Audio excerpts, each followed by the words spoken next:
22শে জানুয়ারি ক্রিকেটের নন্দনকানন ইডেন গার্ডেন্সে মহা match cricket উৎসব। মুখোমুখি ইংল্যান্ড বনাম ভারত। অতীতে টি-20তে বরাবরই দাপট দেখিয়েছে ভারতীয়রা, তবে একটু নিরাশ হতে হয়েছে ওডিআই এবং টেস্ট ক্রিকেটে। তবে সাম্প্রতিক সময়ে বর্ডার গাভাস্কর ট্রফির নিরাশা ভুলে ভারতীয় ক্রিকেটাররা কি কলকাতার মাটিতে ব্রিটিশদের হারিয়ে একটা সুন্দর জয় উপহার দিতে পারবে ক্রিকেট সমর্থকদের? এখন সেদিকেই তাকিয়ে আপামর অনুরাগীরা। বছরের শুরুটা চমৎকার হচ্ছে ইডেন গার্ডেন্সের বড় দুই দলের ম্যাচ দিয়ে।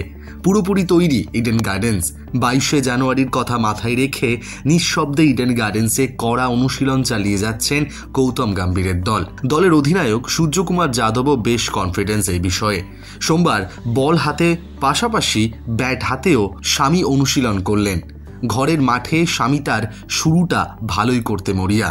এছাড়াও ব্যাট হাতে নীতিশ কুমার রেড্ডি, রিঙ্কু সিং, হার্দিক পান্ডিয়া, সঞ্জু স্যামসং, অক্ষর প্যাটেলরা ভালোই ভেলকি দেখালেন প্র্যাকটিসে। 22শের মঞ্চে তবে কি আরও একবার দেখা যাবে মোহাম্মদ শামি ঝড়, নাকি রেড্ডির ব্যাট হাতে ঝুঁকেগা নেহি?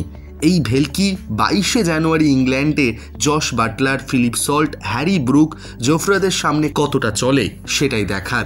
নতুন বছরের টি-20 সিরিজের শুরুটা ভালোই করতে চাইছেন গৌতম গম্ভীর, যে কথা মাথায় রেখে কড়া অনুশীলন চালাচ্ছে দল। পাশাপাশি ইডেন গার্ডেন্সের পিছে দুই দল যখন মুখোমুখি হবে রানের বন্যা বইবে, এমনই মনে করছেন ক্রিকেট বিশেষজ্ঞরা।